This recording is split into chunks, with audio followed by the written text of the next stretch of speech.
Louise, thank you so much for joining us today. Thank you, Jerusha. Lovely to be here. Now, I know what's sitting in front of you is something so close to your heart. In fact, I'm sure it feels something of a child to you because for 5 months you've been working on this. What is it?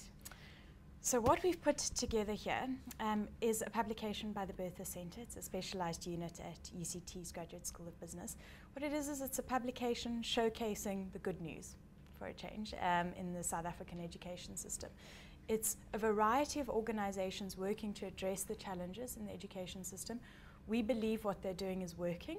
We believe that it can be scaled, and we figured out what component of what they're doing is working, and we want to share those learnings. So that's what this is about. There is so much to talk about when it comes to this, especially because, like you've just mentioned, there's scalability here. Yes. Other organizations can read this and duplicate it. But we're going to get to that. Let's talk about how you managed to collate all these different stories into this Education Innovators Review. Okay, so what led to this publication is that we've spent the last 2.5 years looking at various innovations within the education space, and we were looking at those who'd achieved impact and had scaled that impact to increase the reach. And when we came to the end of the 2.5 years and we looked at all these organizations, we thought we really want to showcase some of the learnings from these organizations. So what we did is we identified 14 organizations, and we've grouped them with the learner at the center, moving outwards to involve the various stakeholders that are involved in a learner's journey. So including the role of parents and caregivers, including the role of teachers, the community, funders, government, the private sector. So we've looked across right from the start of the journey of early childhood development to pathways to employment. In each chapter we've identified 2 case studies, and we've moved beyond, I think, a clinical case study of the organization, rather looking at some of the vulnerable lessons that the implementers were willing to share. And then before that, we've set up an opinion piece that frames some of the challenges in that particular part of the education space. And then another thing that we've done is we've highlighted various innovators to watch.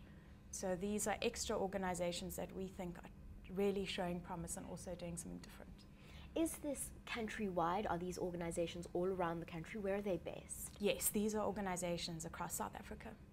Now, if we flip through the review, it's not a stiff academic exercise at all. There's color and people and personal stories, and I think that's what makes it really extraordinary. It's that you see South African faces looking back at you, and South Africans who are really making a big difference. Now, I know that it will be difficult to ask you to choose, but was there a particular story or set of stories that really resonated with you? Oh, you've just called it my child, and now you're asking me to pick my favorite child. No, Jerusha, I think what you've picked on is really so true, that it really does show the individuals, because one of the key learnings that we found is that it's really about relationships. I think when I initially started the process, I thought we'd extract some quite technical learnings, like do this and do, and I found a lot of it really came down to managing relationships with parents, with teachers, with government.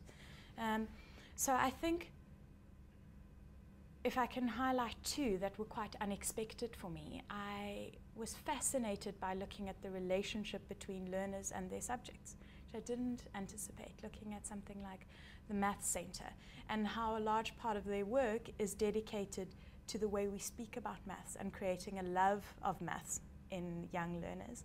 And then looking again at relationships as they move through the phase to high school maths students, and looking at an example of LEAP, Maths and Science Schools. Again, I expected quite a clinical takeaway from that being about maths, but it wasn't. It was about the belief that emotional development drives cognitive ability. So again, it's that nurturing of relationship, and that how vital that is to set our learners up for a successful path through education. So if I have to highlight 2, it would be those. I'm sorry I made you choose.